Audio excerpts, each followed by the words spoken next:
Hello Kapib, so welcome. Magma-market insight pala tayo ngayon no, sa mga pair na sinusubaybayan natin last week. So before tayo mag-start, magre-risk disclaimer lang tayo. Itong pag-chart analysis natin is guide lang to and hindi to signal. Okay, so my strategies won't work 100% of the time. Okay, so high level of risk to and not suitable for all investor. Okay, so start na tayo. So, start muna tayo kay Dixie. Okay, so ano nga ba yung nangyari kay Dixie last week? So, di ba last week natin na chinek si Dixie, nasa support level siya. So, ngayon, nasa support level ulit siya. Okay, so start muna tayo sa 1-day time frame. Okay, so maghanap tayo ng support and resistance. So, ngayon, ito yung possible support level ko sa Dixie. And next is yung resistance level.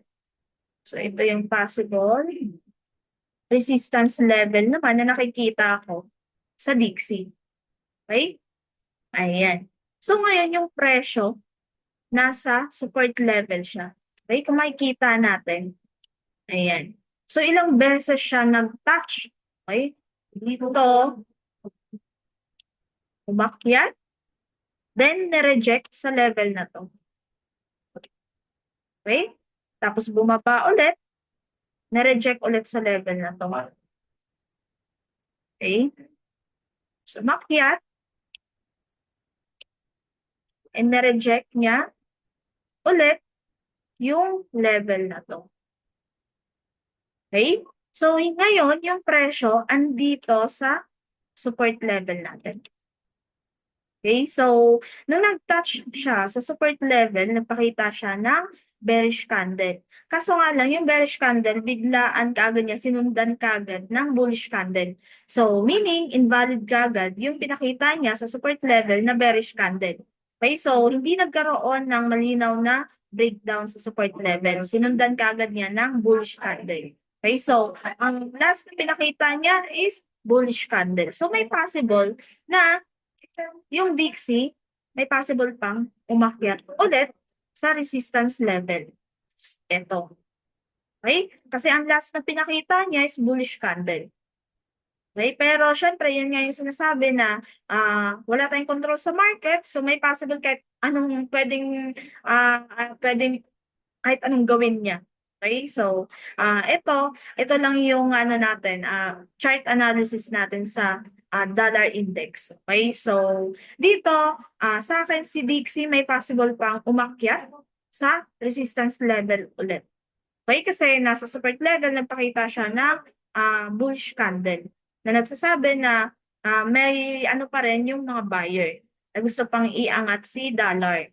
Okay? So, ngayon, yung mga pair ng dollar, bibigyan ulit natin ng insight. Okay? So, start muna tayo sa mga chine-check natin last week. So, dito muna tayo kay Euro USD. Okay? So, murahin muna natin ulit to. Last drawing natin. Yan. Para malinaw. So, start tayo ng 1 week. Okay? So, yun nga, same pa rin sa 1 week. Galing downtrend, uptrend na siya, then nag-range pa rin sa level na to. Support and resistance.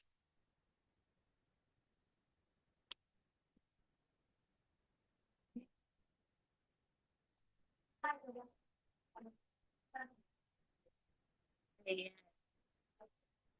So, nasa dalawang level lang naglalaro yung presyo. So, ngayon, sa 1 week time frame, nasa gitna yung presyo. Okay? So, dito naman tayo sa 1 day. So, nagbaba tayo ng time frame. So, dito sa 1 day, galing uptrend to downtrend. Tapos ngayon, nag-uptrend ulit. Okay? So, babaan pa natin for our time frame. So, ayan.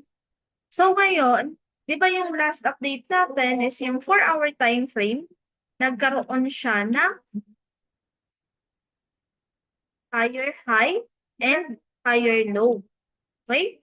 So, galing dito, okay, dito muna, tapos, yan. Tapos, nung last akyat niya, bumaba siya, which is bumalik ulit sa support natin. Okay? So, bumalik ulit siya sa support, then hindi na siya nag-create ng higher high pa. So, nagkakaroon na ng strong seller. Okay? Nagkakaroon na ng momentum. Okay? Downtrend. Nagkakaroon na ng downtrend si Euro USD. So, sorry guys, medyo maingay dito. Okay, so, ayan. So, kung titignan natin, galing uptrend, nag-create ng higher high, then, yung last na ginawa niya, okay, last high niya, so bumaba ulit sa support level. And yung support, nagkaroon ng breakdown. Okay, kung makikita natin to, nagkaroon ng bearish candle sa support level. So, nagkaroon tayo ng breakdown. Okay, and meron tayong initial lower high. Okay, so meron tayong initial lower high and nag-create ulit siya ng lower low na. Okay? So, ano ba yung possible na ipapakita niya? So, may possible na mag-create ulit siya ng first lower high. Okay? So, itong area to, kung nasaan yung support level. Okay? So, dito tayo mag-focus. Okay? Sa last galaw niya. So, ito sa 4 time frame, meron tayo ditong strong. Ayan.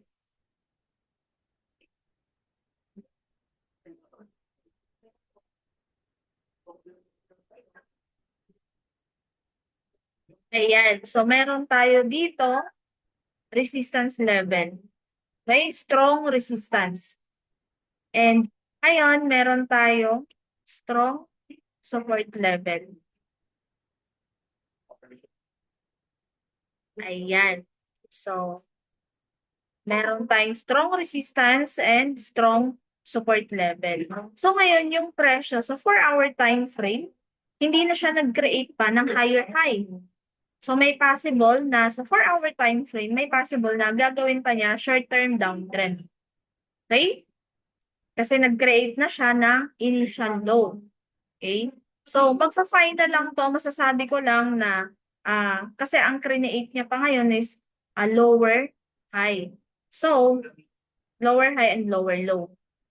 Okay, galing dito, nag-up, then nag-create ng lower low, lower high. Okay? So, burahin natin to.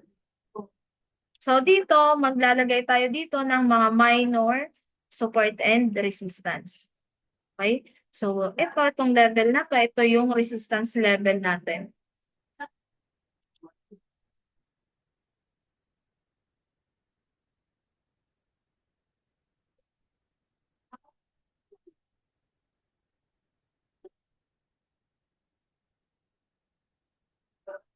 Ayan. So, ngayon, dito sa minor support natin, nabutas siya, nagkaroon ng breakdown, then bumalik yung presyo. And ngayon, andito yung presyo ngayon. Andito nagpipingpong, dito lang binabalik-balikan niya lang to. Okay?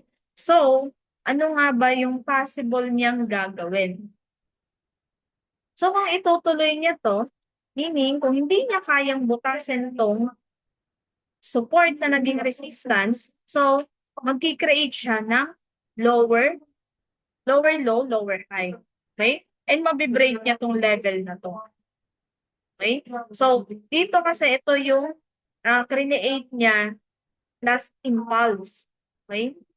And dito sa part na to, ito yung level na nakikita ko na pwede niyang i-break muna para maging malinaw na nagkikreate talaga siya ng short-term downtrend.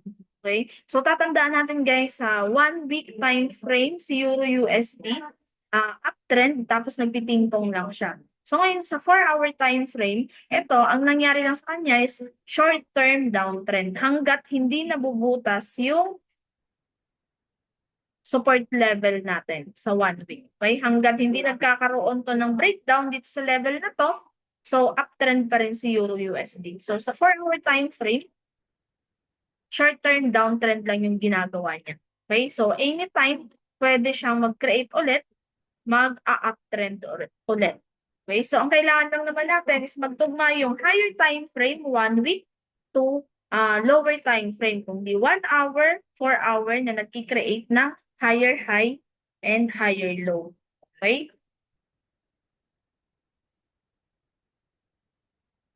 So dito, waiting muna sa akin si Euro USD. Sa ngayon, waiting muna ako na hanggat hindi pa nagkakaroon ng breakdown dito sa support level.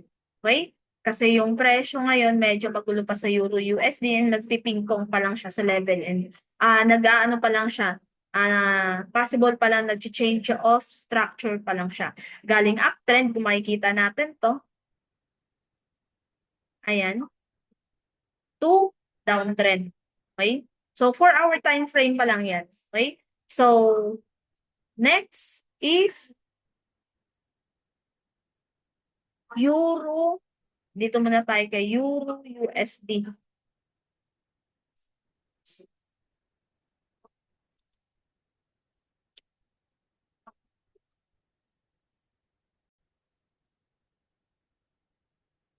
Continue tayo.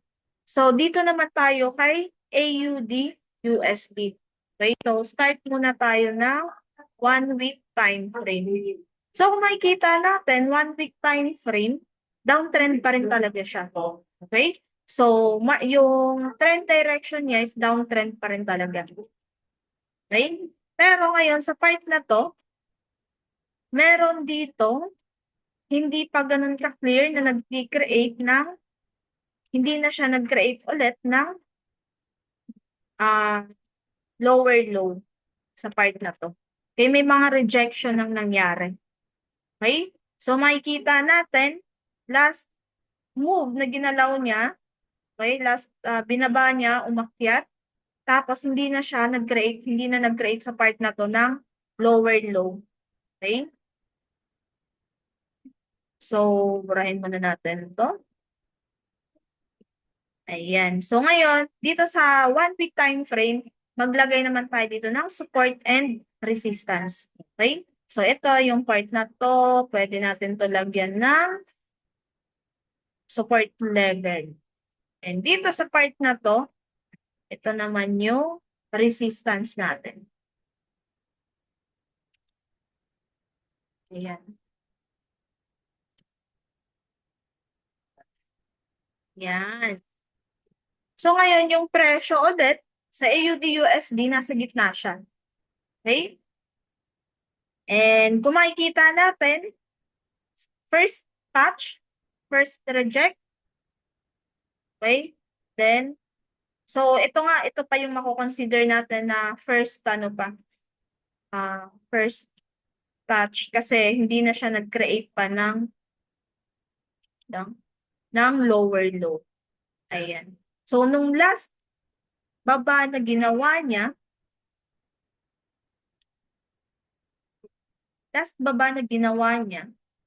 pag-aakyat niya, hindi na siya gumawa ng lower low. Okay? So, bumalik na siya ulit, umakyat. Tapos, bumaba dito. Umakyat. Bumaba. So, sa part na to, masasabi natin na lower low, pero hindi pa rin natin makakonsider sa 1 week pag nasa 1 week tayo kasi hindi niya nabutas to. Itong last lower low na ginawa niya. Okay? So, ano pa lang to? Double. Hindi pa rin din natin sobrang makakonsider na double bottom to. Kasi nga, hindi pa nagkaroon ng breakout sa resistance level. So, mako-confirm lang natin na double bottom to. Okay? Pag once na meron tayong breakout dito sa resistance level na nagsasabing pwede nang magkaroon, pwede nang mag-change of structure na galing downtrend to uptrend. Okay? So, purahin muna natin ito. So, ngayon, baba tayo ng lower time frame. Okay? So, sa part na to, haba-haba yung ginawa niyang range. So, dito pa lang, sa one-day time frame, medyo aggressive na yung mga sellers. Okay, makikita na kaagad natin na sunod-sunod yung bearish candle na pinakita niya sa one day. Okay, so mas babaan pa natin para makakita tayo ng possible entry. So, dito sa part na to, no, sa 4-hour time frame, lagay tayo dito. Galing nag-range siya. Ang haba ng range na ginawa niya. Part na to.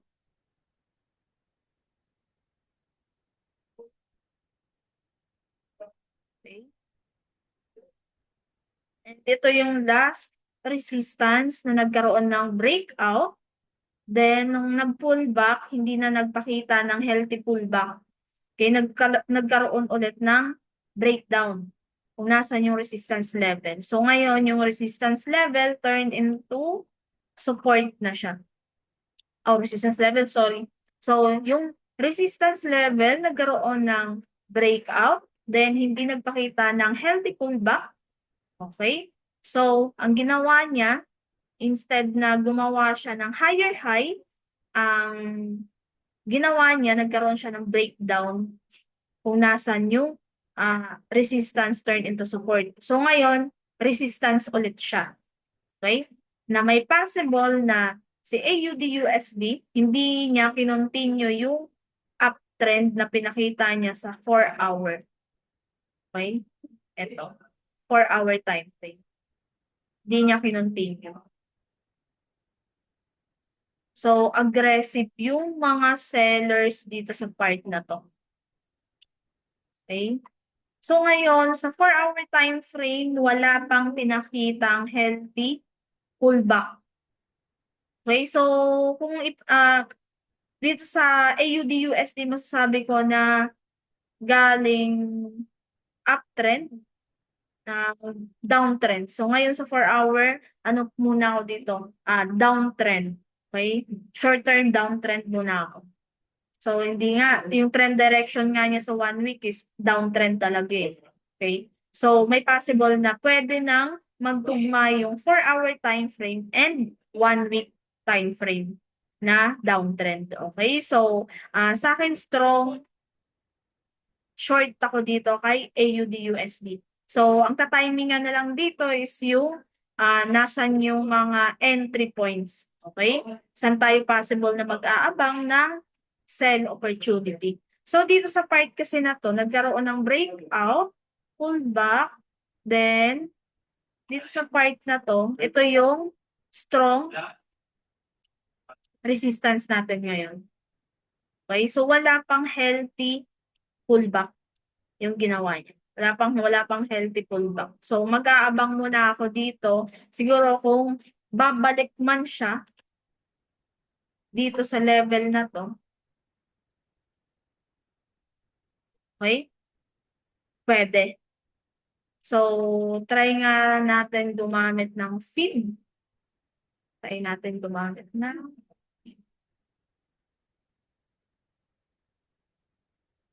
okay. So, pwede ako mag-abang-abang dito ng pullback sa 0.5 and 0.6 ng feed para aabang ng sell opportunity. Okay? So, kahit dito kasi strong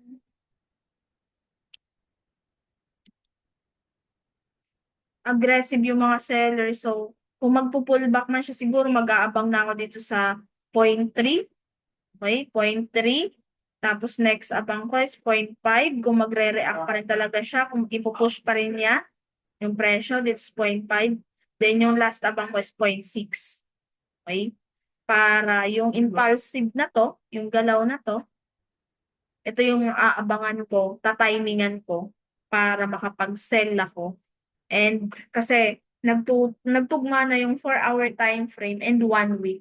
Okay, same na sila na downtrend direction talaga. Kaso wag natin kalimutan na sa 1 week time frame, wala na siyang create na lower low. Okay, kasi meron ng mga rejection. Pero kung babalikan ulit natin sa 1 week time frame, meron tayong strong support level dito. Okay, so ngayon, nagpipingpong pa lang siya kung nasaan yung resistance and support. So may possible na pwede niyang gawin is bumaba muna talaga yung presyo dito. Ite-test niya ulit tong support level na to. Okay? So, siguro dito, kung mag-touch siya sa support level, so may possible din mag-aabang ako ng buy kasi hindi naman na siya nag-create pa ng lower low. Okay? Nagkaroon na ng rejection dito sa support level.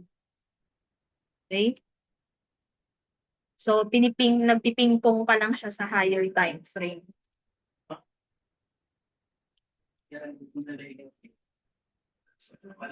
Yan. So, strong pa yung galaw ng mga sellers. Strong sell pa. Pero guys, ano lang syempre, kailangan din natin. Titingnan pa rin natin sa level na to pag once nag-touch siya sa support, kung mag-create na ba siya ng lower low. Kasi nga, di ba, strong downtrend si AUD-USD. So, syempre, yung support level, pwedeng magkaroon talaga ng breakdown dyan. Pero sa akin kasi, sa pinapakita niya based sa charting ko ngayon is hindi siya nag-create pa ng lower low. So may possible na magkakaroon na naman siya ng rejection. Okay? Pero anytime pwede talagang magkaroon ng breakdown. Kasi downtrend, strong downtrend talaga si AUD-USD. Okay? So dito mo, ayan, kay gold. So dito naman tayo kay gold. So ayan, so 1 week uptrend pa rin siya. Same pa rin.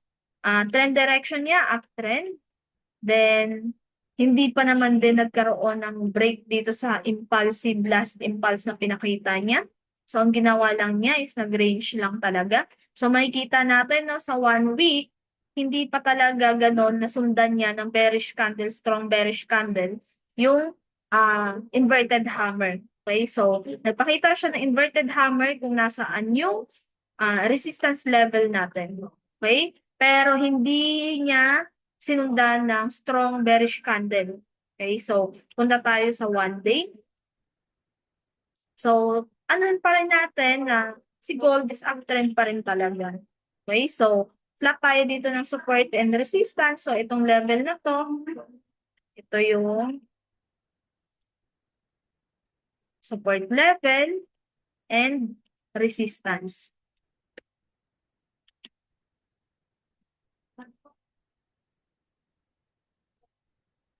Ayan. So, ngayon yung presyo nasa gitna. Kung nasa 1 day time frame tayo, yung presyo ngayon ng gold nasa gitna siya. Okay? So, baba naman tayo ng 4-hour time frame. Okay? So, makikita natin, ito, daming touch dito. So, meron tayo dito minor support level. Yung level na to.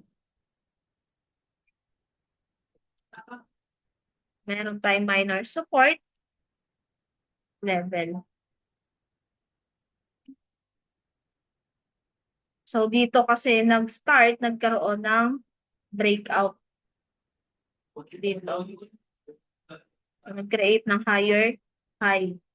Okay? So, ngayon, ang nangyari sa kanya sa 1 day time frame, nagkaroon, kung makikita natin, no, okay, balik pala tayo 4-hour time frame, nagkaroon dito ng breakout, okay, breakout sa resistance, sa strong resistance natin, kaso, nagkaroon kaagad ng invalidation, okay, galing nag-breakout, tapos, binalikan kaagad niya yung pinakita niyang bullish candle. Okay? So, dito, medyo aggressive yung mga sellers sa part na to.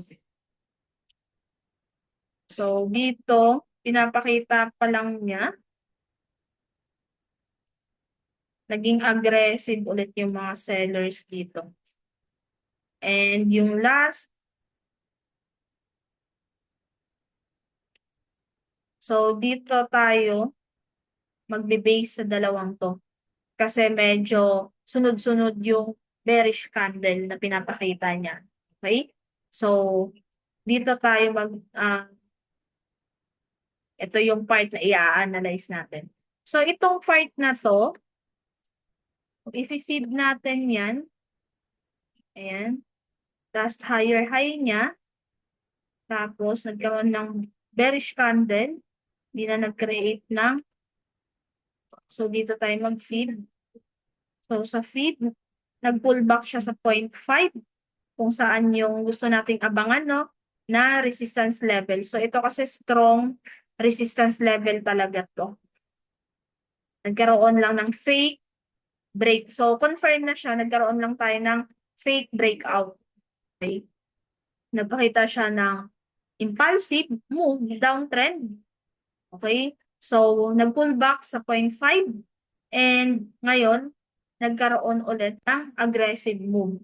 So, ito, try natin i-feed to. So, ayan. So, first impulse, pangalawang impulse. So, kung magbabias man tayo dito kasi higher time frame nga, uptrend nga si gold. So, sa akin, masasabi ko lang na magko-continue uptrend siya pag once na magkaroon ng invalidation dito sa last impulse na pinakita niya. Okay? So, kung babalikan niya man tong level na to, and magkakaroon ng invalidation dito sa last impulse, so pwede niya pa talaga i-continue yung uptrend niya. Okay, ni gold. So nagkaroon lang tayo ng aggressive sellers, pero continue uptrend pa rin talaga. Okay? So nasa 4-hour time frame lang tayo, meron tayong short-term downtrend pa ngayon sa 4-hour time frame. Pero overall, yung trend direction ni gold is uptrend. Okay? And ngayon, sa 4-hour time frame, nagkakaroon pa lang siya ng short-term downtrend. So ngayon, okay, gold muna. Ano muna ako, waiting muna ako hanggat hindi pa nagkakaroon ng invalidation tong last impulse na pinakita niya sa 4-hour. Dapat i-invalid niya muna to. Okay? So, kasi medyo aggressive yung mga sellers dito. So, kung i-respect niya tong 0.5 and 0.6, so may possible pa talaga na kumontinue pa siya, magkakaroon pa ng short-term downtrend, and pwede niya ulit to, iti-test ulit tong major support zone natin. Okay? So, pwede pa ulit talaga na mag-continue pa siya. Yeah. So, pwede niya ulit i-test tong support level natin.